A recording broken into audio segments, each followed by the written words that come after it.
આપણે જે online video ટીચિંગની પ્રક્રિયા શરૂ છે તેમાં હું તમારા બધા જ વિદ્યાર્થી મિત્રોનું સ્વાગત કરું છું। હવે વિદ્યાર્થી મિત્રો, આપણે જે ઓનલાઈન વિડિયો ટીચિંગની પ્રક્રિયા શરૂ છે તેમાં વિષય વિજ્ઞાન। હવે વિદ્યાર્થી મિત્રો, વિજ્ઞાનમાં આપણે પાઠ 14 વિદ્યુત પ્રવાહ અને તેની અસરો એના વિશે આપણે સમજૂતી મેળવી। આ ઉપરાંત આપણે સ્વાધ્યાય પોથીમાં પણ પાઠ અને આગળના પીરિયડમાં પૂર્ણ કરેલ છે। તો મને આશા છે કે તમે બધા જ વિદ્યાર્થી મિત્રોએ સ્વાધ્યાય પોથીમાં પાઠ 14 છે એ લખી લીધો હશે, અને જે વિદ્યાર્થી મિત્રો હજી નથી લખ્યો એ લખી લે, કારણ કે તમે બીજા વિદ્યાર્થી મિત્રોથી પાછળ ના રહી જાઓ। હવે વિદ્યાર્થી મિત્રો, આપણે પાઠ 14 તો પૂર્ણ કરેલ છે। હવે આપણે આગળ વધીએ તો પાઠ 15 કયો છે તો કે પ્રકાશ। હવે પ્રકાશ શબ્દથી તમે બધા વાકેફ છો। જો અંધારાને દૂર કરે એને શું કહેવાય? પ્રકાશ। કે અંધારામાં એક રોશની આપે એને આપણે પ્રકાશ તરીકે ઓળખીએ છીએ। તો તમને ખબર છે કે સૂર્ય આપણને પ્રકાશ અને ઉષ્મા આપે છે, એટલે પૃથ્વી ઉપર છે સૂર્ય છે એ આપણો મુખ્ય સ્ત્રોત છે, એમાંથી આપણને પ્રકાશ મળે છે અને સાથે સાથે ઉષ્મા એટલે કે ગરમી પણ મળે છે। એટલા જ માટે સૂર્ય આપણો મુખ્ય સ્ત્રોત કહેવાય છે। આ ઉપરાંત તમને એ પણ ખબર છે કે પૃથ્વી ઉપર જે ચંદ્ર છે ઉગે છે એનો પ્રકાશ પણ સૂર્યમાંથી ચંદ્રને મળે છે, પોતાનો પ્રકાશ નથી। એટલે કે અને આ ઉપરાંત એની આસપાસ જે ગ્રહો ફરે છે એ સૂર્યના પ્રકાશને લીધે છે, એ આપણે જોઈ શકીએ છીએ। એટલે કે પ્રકાશ છે એ આપણા જીવનનું એક અગત્ય ગણવામાં આવે છે। તે પ્રકાશ ન હોય તો તમે કાંઈ ન જોઈ શકો। રાતે છે અચાનક લાઈટ વહી જાય તો આપણને કાંઈ પણ દેખાતું નથી, અંધારું થઈ જાય છે। પછી આપણે મીણબત્તી, ટોર્ચ, તો આ મીણબત્તી, ટોર્ચ એમાંથી પણ પ્રકાશ જ મળે છે, અથવા તો આપણે મોબાઈલની છે લાઈટ કરીએ છીએ, મોબાઈલમાંથી લાઈટ કરીએ છીએ, તો આ બધામાંથી પ્રકાશ જ ઉત્પન્ન થાય છે। એટલે કે પ્રકાશ વગર આપણે પણ કાર્ય કરી શકતા નથી।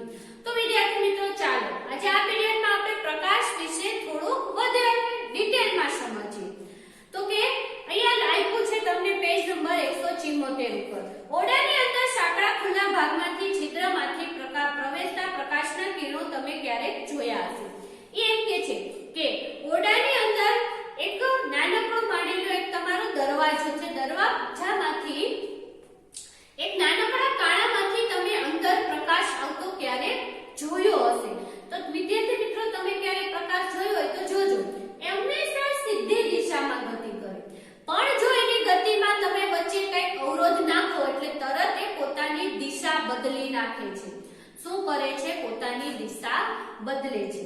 ત્યારબાદ એ કહે છે કે વળી તમે સ્કૂટરની હેડલાઇટ, કાર, ટ્રેનના એન્જિન હેડલાઇટમાંથી નીકળતો પ્રકાશ પણ તમે જોયો હશે। હવે એમ કે છે કે તમે બાઇકમાં જાઓ છો, ટ્રેનમાં જાઓ છો, કારમાં જાઓ છો, તો એની આગળ હેડલાઇટ હોય છે, એટલે કે આગળની જે લાઇટ છે જે રાતે આપણે ચાલુ કરીએ અને સામેથી વાહનો આવે એ આપણને દેખાય છે, એટલા માટે આપણે લાઇટ ચાલુ કરીએ છીએ। તો એવું કહેવા માંગે છે કે તમે એ પ્રકાશ જોયો હશે, જોયો છે ને વિદ્યાર્થી મિત્રો? કારણ કે તમે બધા ટ્રેનમાં, બસમાં અથવા તો કારમાં અને બાઇકમાં તો તમે બધા બેઠા જ હશો, તો એ હેડલાઇટમાંથી નીકળતો પ્રકાશ છે એ તમે બધાએ પણ જોયો હશે। એ જ રીતે ટોર્ચમાંથી નીકળતો પ્રકાશ છે, તમારામાંથી ઘણાએ દીવાદાંડીમાંથી આવતી અથવા એરપોર્ટના ટાવરમાંથી આવતી સર્ચ લાઇટ પણ જોઈ હશે, ખરું ને? હવે એને એવો શબ્દ વાપર્યો તમારામાંથી કોઈ, કેમ કે આપણે મોસ્ટ ઓફ છે દીવાદાંડી, હવે તમને જો આપી છે પેજ નંબર 174 ઉપર લાઇટ હાઉસ આપ્યું છે, લાઇટ હાઉસ છે દીવાદાંડી છે। તમે ક્યાંય ફરવા ગયા હોય તો તમે આ દીવાદાંડી જોઈ હશે, અથવા તો કોઈ એરપોર્ટ ઉપર જે સર્ચ લાઇટ, કોઈ પ્લેનમાં બેસવા ગયું હોય તો એરપોર્ટ ઉપર છે સર્ચ લાઇટ છે, સર્ચ લાઇટમાંથી નીકળતો પ્રકાશ પણ તમે ક્યારેક જોયો હશે। એ એવું કે છે, જોયું છે? હવે આપણે જોઈએ 15.1 કે પ્રકાશ સીધી રેખામાં જ ગતિ કરે છે। એ એવું કહેવા માંગે છે પ્રકાશ હંમેશા સીધી રેખામાં ગતિ કરે। હવે સૂર્યમાંથી પૃથ્વી ઉપર જે પ્રકાશ પડે છે એ હંમેશા સીધી રેખામાં હોય છે, પણ જો વચ્ચે તમે એમાં કંઈ પણ અડચણ ઊભી કરો તો એ પ્રકાશ છે પોતાની દિશા બદલી નાખે છે। એક્ઝામ્પલ તરીકે તમને કહું તો તમારી બારીમાંથી અંદર પ્રકાશ આવતો હોય, આપણા બારીના કાચ જો કેવા હોય છે તો કે એક બાજુથી બીજી બાજુ પ્રકાશ છે એ આવી શકે એવા કાચ હોય છે, તો એ કાચમાંથી જો બારીમાંથી કાચમાંથી પ્રકાશ આપણી બાજુ આવતો હોય અને વચ્ચે તમે કોઈ વસ્તુ રાખી દો છો, વચ્ચે તમે કોઈ પણ વસ્તુ રાખી દો છો તો એ વસ્તુ શું છે તો કે એ વસ્તુ એને અવરોધ ઊભો કર્યો, પ્રકાશ સીધી રેખામાં આવતો તો એમાં એને અવરોધ ઊભો કર્યો એટલે પ્રકાશ બીજી દિશામાં જતો રહે છે। તો અહીંયા એને એવું કીધું કે પ્રકાશ સીધી રેખામાં ગતિ કરે છે। તો આપણે જોઈએ બુધોએ ધોરણ 6 માં તેણે કરેલી પ્રવૃત્તિ યાદ કરી। હવે અહીંયા તમને ધોરણ 6 વિશે કીધું છે કે ધોરણ 6 ની અંદર તમે આવી પ્રવૃત્તિ કરેલી હશે। આ પ્રવૃત્તિમાં સળગતી મીણબત્તીને પ્રથમ સીધી પાઇપમાંથી જોવામાં આવે છે। તમે જોઈ શકો છો 174 માં પેજ પર બે આકૃતિ આપી છે। એકમાં એક બાળક છે એ મીણબત્તી છે એ સળગાવે છે અને એક પાઇપ લે છે, પાઇપને જોવાનો પ્રયત્ન કરે છે પણ એની પાસે એકદમ સીધી પાઇપ છે એટલે સીધી પાઇપમાંથી એ મીણબત્તીનો પ્રકાશ જોવે છે તો એને પ્રકાશ દેખાય છે। પછી બીજી વાત શું કરે છે તો કે આ જે પાઇપ છે એને થોડોક વાળી દે છે એટલે પાઇપ કેવો થઈ જાય છે ઊંચા નીચો થઈ જાય છે। હવે એ મીણબત્તીમાંથી જોવાનો પ્રયત્ન કરે છે તો એને મીણબત્તીનો પ્રકાશ દેખાતો નથી। તો આ બંને આકૃતિઓ પરથી એવું સાબિત થાય કે પ્રકાશ હંમેશા સીધી રેખામાં ગતિ કરે છે। વાળેલી પાઇપમાંથી મીણબત્તી જોઈ શક્યા નથી। આ પ્રવૃત્તિ ઉપરથી આપણે એવું સાબિત કરી શકીએ કે પ્રકાશ હંમેશા સીધી રેખામાં જ ગતિ કરે છે। આપણે પ્રકાશનો માર્ગ કેવી રીતે બદલી શકીએ?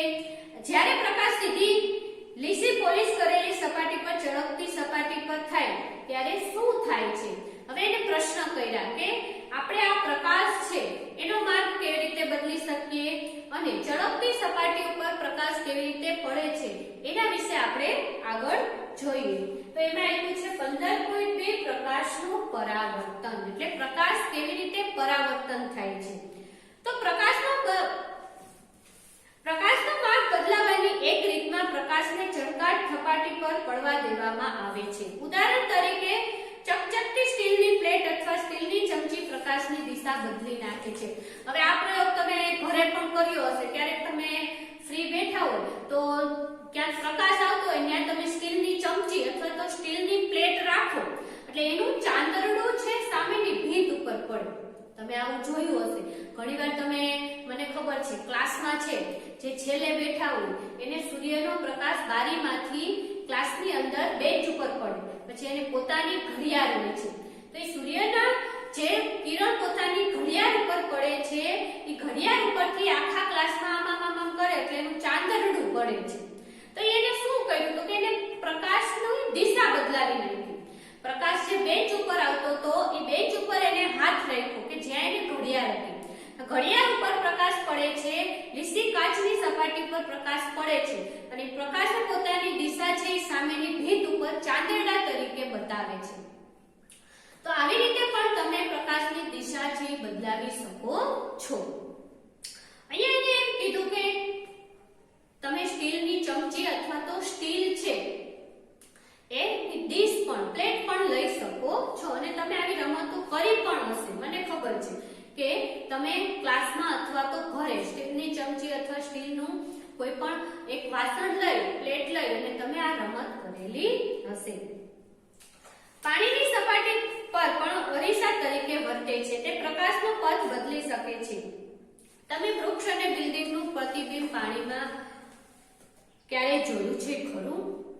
હવે એમ કે છે પાણી પણ પરાવર્તન તરીકે વર્તે છે। કેવી રીતે? તો કે તમે તમારું મોઢું પાણીમાં જોઈ શકો છો એટલા માટે પાણી પરાવર્તન છે। એટલે એમાં પણ પાણી પણ છે પ્રકાશની દિશા બદલી શકે છે। તમે ઘણીવાર જોયું હોય તડકામાં પાણી પડ્યું હોય પછી તમે એને હલાવો તો સામેની ભીંત ઉપર એનું પડછાયો છે એનું ચાંદરડું છે એ પડે છે। આ ઉપરાંત એને તમને પ્રશ્ન પૂછ્યો કે તમે ક્યારે વૃક્ષ અને બિલ્ડિંગનું પ્રતિબિંબ પાણીની અંદર જોયું? તો કે હા, તમે નદી કિનારે જાઓ તો પાણી એકદમ સરસ ચોખ્ખું હોય તો ત્યાં બાજુની બિલ્ડિંગ અથવા વૃક્ષનો પડછાયો તમે પાણીની અંદર જોઈ શકો છો। અથવા તમે તમારો ફેસ પણ પાણીની અંદર જોઈ શકો છો. તો આ શું છે? તો કે આ એક પ્રતિબિંબ છે. તમે તમારું પ્રતિબિંબ પાણીમાં જોઈ શકો છો. એટલે કે પાણી પણ પરાવર્તન છે. કોઈ પણ પોલિશ કરેલી ચળકતી સપાટી અરીસા તરીકે વર્તે છે. જ્યારે પ્રકાશ અરીસા આપાત થાય ત્યારે શું થાય છે? હવે એમ કે છે કોઈ પણ ચળકતી સપાટી. હવે તમે તમારા ઘરનું ઉદાહરણ લઈ શકો છો. તમારા ઘરની જે નીચે ટાઇલ્સ છે એ ટાઇલ્સ એકદમ ચળકતી અને લીસી હોય તો એમાં તમે તમારું પ્રતિબિંબ જોઈ શકો છો. એમાં તમે તમારું પ્રતિબિંબ છે જોઈ શકો છો. તો એમ કે છે કે ચળકતી સપાટી તરીકે પણ એ વર્તે છે. તમે ધોરણ 6 માં અભ્યાસ કરી રહ્યા છો કે અરીસો તેમના પર પડતા પ્રકાશના માર્ગને બદલી આપે છે. અરીસા વડે પ્રકાશની દિશા છે એ બદલી શકાય છે, જેને પ્રકાશનું પરાવર્તન કહે છે. હવે માની લો હું અહીંયા ઊભી છું અને સૂર્યનો પ્રકાશ મારા ઉપર પડે છે અને જો હું અહીંયા અરીસો રાખું, મારી આડો અરીસો રાખી દઉં તો સૂર્યનો પ્રકાશ મારા ઉપર નહીં અરીસા ઉપરથી બીજી દિશામાં જતો રહે છે. એટલે કે અરીસો પ્રકાશની દિશા બદલી શકે છે અને આ દિશા બદલે એને પ્રકાશનું પરાવર્તન કહે છે. હવે આના માટે એક સ્ટોરી હોય છે. 175 માં પેજ ઉપર એક સરસ સ્ટોરી હતી. તમે પંચતંત્રમાં સિંહ અને સસલાની સ્ટોરી સાંભળી હશે, છતાં પણ તમને શોર્ટમાં કહું કે એક જંગલમાં છે સિંહ રહેતો હતો. હવે સિંહ છે રોજ બધા પ્રાણીઓને ખાઈ જતો, કારણ કે સિંહ તો જંગલનો રાજા કહેવાતો. રોજ બધા પ્રાણીઓને ખાઈ જાય, પણ એ કેવું કરતો, એક પ્રાણીને ખાય એનું થોડું ખસ ખાય એ અધૂરું મૂકી દે, વળી બીજા પ્રાણીનો શિકાર કરે એ થોડું ખાય. તો આના લીધે શું થતું હતું કે બધા પ્રાણીઓ એક દિવસમાં જાજા બધા પ્રાણીઓ મરી જતા. હવે બધા પ્રાણીઓ ભેગા થઈ અને એને એવું કીધું કે આ સિંહ છે એ જંગલનો રાજા છે, એ ભલે આપણને મારે પણ એ એક દિવસમાં એક જ પ્રાણીને ખાય. આમ 5-6 પ્રાણીઓને ખાઈ જાય છે અને અધૂરા મૂકી દે છે તો આમ તો જંગલમાંથી પ્રાણીઓનો વિનાશ થઈ જશે, એટલે કે લુપ્ત થઈ જશે. બધાય પ્રાણીઓ ભેગા મળી અને રાજા પાસે એટલે કે જંગલના સિંહ પાસે જાય છે. સિંહને એમ કહે છે કે રાજા અમે છે ને રોજ તમારી પાસે એક પ્રાણી આવશું, તમારે તમારી ગુફામાં બેસી અને અમને ખાઈ જવાનું, એટલે તમારે બહાર આવવું નહીં. બધા પ્રાણીઓ એવો વિચાર કર્યો કે એને એમ તો ન કહેવાય કે તમે પ્રાણીઓને ન મારતા, એટલે એને એવું કીધું કે અમે બધામાંથી રોજ રોજ એક પ્રાણી તમારી પાસે આવશું અને તમે અમને ખાઈ જાજો. રાજા કે આ તો સારું થયું, મારે તો બહાર શિકાર કરવાનું જવું પડ્યું, મને ગુફામાં બેઠા બેઠા શિકાર મળે છે, ખાવાનું મળે છે. તો રાજાએ તો એટલે કે સિંહે તો આ પાડી દીધી. હવે રોજ એક પ્રાણી જાય, એક દી હરણ જાય, એક દી અલગ અલગ શિયાળ જાય, રોજ એક પ્રાણી જાય. હવે એક દિવસ સસલાનો વારો આવ્યો. તો સસલો તો એ જાતો તો એ કે આજ તો સસલું વિચારે આજ તો મારે મરવાનો દિવસ છે, મારે તો રાજાનું એટલે કે સિંહનું ભોજન બનવાનું છે. એ જાતો હોય છે તો કૂવો જોવે છે અને કૂવામાં પોતાનું મોઢું જોવે છે, તો એને પોતાનું મોઢું એમાં દેખાય છે. પછી સિંહ પાસે જાય છે તો સિંહ કહે છે કેમ તારે મોડું થયું? સસલો છે ને જાણી જોઈને મોડો ગયો. શું થયું? જાણી જોઈને મોડો ગયો. કે કેમ તારે મોડું થયું? સિંહ એમ કીધું. તો કે સસલું કે રાજા કે મને તમારા જેવો બીજો રાજા જંગલમાં મળ્યો, હું એની સાથે વાત કરવામાં ગયો ને તો મારે મોડું થઈ ગયું. હવે રાજાને શું થાય કે હું જ જંગલનો રાજા ને મારા સિવાય બીજું કોણ મારે જગ્યા લેવાયું? સિંહ તો ગુસ્સે થઈ ગયું કે કોણ છે એ કે? તો કે તમે મારી સાથે ચાલો. સસલું કે તમે મારી સાથે ચાલો, હું બતાવું. સસલું ચાલાક હતું, એને લઈ ગયું. ક્યાં લઈ ગયું? તો કે કૂવા પાસે. કૂવા પાસે લઈ ગયું અને એમ કીધું કે જો રાજા કે સિંહ રાજા જો ત્યાં કૂવાની અંદર બીજો સિંહ છે, એમ કે છે હું જંગલનો રાજા છું અને તમે એમ કહો છો કે હું જંગલનો રાજા છું, તો તમે નિર્ણય કરો કોણ જંગલનો રાજા છે? તો સિંહ તો ગુસ્સામાં હતો એટલે એને તરત ક્યાં જોયું? તો કે કૂવામાં. હવે પાણી છે એ પરાવર્તન છે, પાણીમાં આપણો ફેસ દેખાય, પણ સિંહ છે એ મૂર્ખ હતો, એને એવી ખબર ન પડી એટલે એને તો જોયું તો એમાં તો એને પોતાનું મોઢું દેખાણું એટલે એને એમ થયું હા આ તો બીજો સિંહ છે. તો એને શું કર્યું? તો કે એને મારવા કૂવામાં છલાંગ લગાડ્યું. જેવો કૂવામાં ગયો એટલે એમાં પાણી હતું અને એ મૃત્યુ પામ્યો. આથી સસલાની ચતુરાઈએ એને પોતાનો જીવ બચાવી લીધો. એટલે કે આ સ્ટોરી એવું કહેવા માંગે છે કે પાણીની અંદર છે આપણો ફેસ છે એટલે કે આપણે પરાવર્તક તરીકે ઈ વર્તે છે. હવે જોઈએ આપણે પ્રવૃત્તિ 15.1. એક ટોર્ચ લો. આકૃતિ 15.5 માં બતાવ્યા મુજબ ટોર્ચને કાચના 3 સ્લિટ એટલે કે ખૂબ જ પાતળી તિરાડ ધરાવતા ચાર્ટ પેપર ઉપર ઢાંકી દો. લીસા લાકડાના બોર્ડ પર ચાર્ટ પેપરના ટુકડાને પાથરી દો કે જેમાં સમતલ અરીસાની પટ્ટી હોય. હવે ટોચ પર ત્રણેય સ્ટીલમાંથી આવતા પ્રકાશને અરીસા પર પડવા દો. ટોચને એવી રીતે ગોઠવવાની છે કે સ્લિટમાંથી આવતો પ્રકાશ પથરાયેલા ચાર્ટ પેપર ઉપર આવે. તમે જુઓ પેજ નંબર 176 ઉપર આકૃતિ 15.5 કેવી રીતે એને અરીસા વડે પ્રકાશનું પરાવર્તન થાય એ ગોઠવણી કરેલી છે.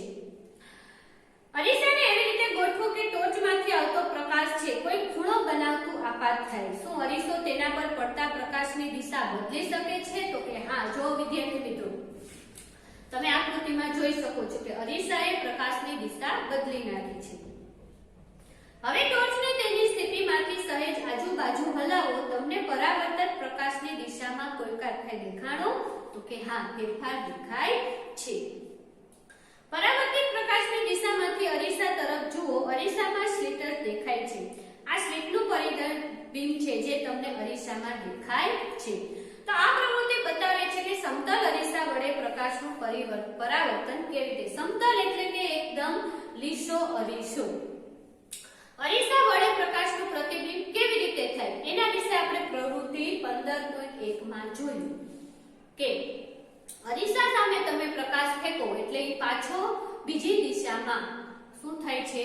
તો કે ગતિ કરે છે. એક દિશામાંથી બીજી દિશામાં ગતિ કરે છે.